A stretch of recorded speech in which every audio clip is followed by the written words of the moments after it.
پنچ میں عوامی action committee کے دھرنے کے بارے میں آپ کا کیا خیال ہے، اور اس کے ساتھ ساتھ عوامی ایکشن کمیٹی نے جو بند کا سلوگن دیا تھا اس کے بارے میں آپ کیا کہنا چاہیں گے؟ جی، اس کے بارے میں اتنا کہوں گا کہ جہاں تک راولا کوٹ میں دھرنے کا تعلق ہے تو دھرنے میں لوگ جو ہیں اس وقت کی جو صورتحال ہے اس میں وہ جسٹ وہاں پہ انجوائے کرنے کے لیے آتے ہیں اور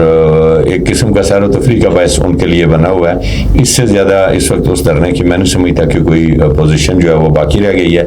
ہاں، ایک بات ضرور ہے کہ اس دھرنے کے اندر سے کچھ لوگوں نے جو پاکستان کے خلاف تقاریر کی ہیں اور جس طرح کا انداز اختیار کیا اس پہ ہمیں ضرور افسوس ہے. اور اگر جب وہ تقریر کر رہے تھے تو وہاں پہ جو نیچے جو لوگ بیٹھے ہوئے تھے، میرا اپنا خیال ہے کہ اگر ایسے کسی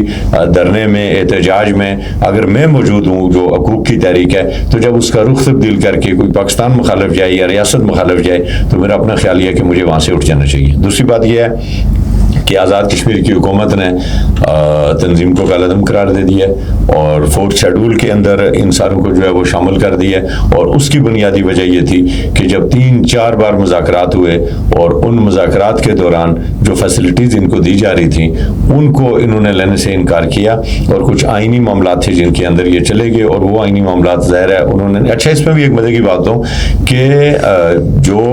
مذاکرات کرنے والے لوگ تھے وہ آزاد کشمیر کے آئین کے تحفظ کر رہے تھے اور وہ آزاد کشمیر کے آئین کو بچانے کی کوشش کر رہے تھے، جبکہ ان لوگوں کا جو مطالبہ تھا وہ یہ تھا کہ سڑک کے اوپر بیٹھ کے حکومت پاکستان کسی ایگزیکٹو آرڈر کے ذریعے اس کو ختم کرے. اور پھر اس کے ساتھ ساتھ بے شمار مسائل آتے ہیں جن کے لیے فنڈز چاہیے ہوتے ہیں، اور جب آپ کے پاس فنڈز ابھی دیکھیں حکومت پاکستان نے آپ کو تمام جو آپ کے ہاسپٹلز ہیں ان میں MRI مشینیں دے دی ہیں، CT اسکین مشینیں دے دی ہیں، مظفر آباد میں کینسر ہاسپٹل آپ کا جو ہے وہ بہترین اس کو ڈیولپ کر دیا ہے، میڈیکل کالج آپ کا بن گیا ہے. اور اس سال جو آپ کا بجٹ ہے اس میں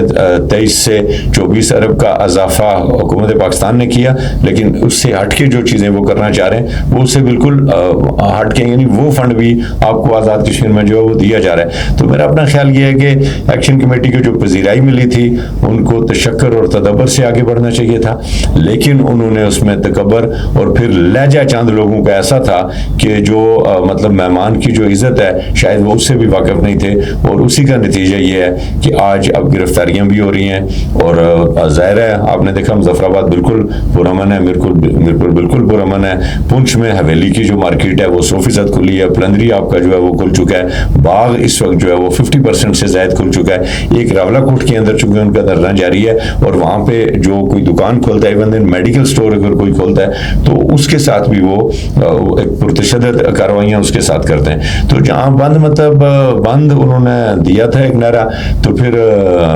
کھولو فی سبیل اللہ کھولو کے اوپر ان کو نہیں جانا چاہیے تھا.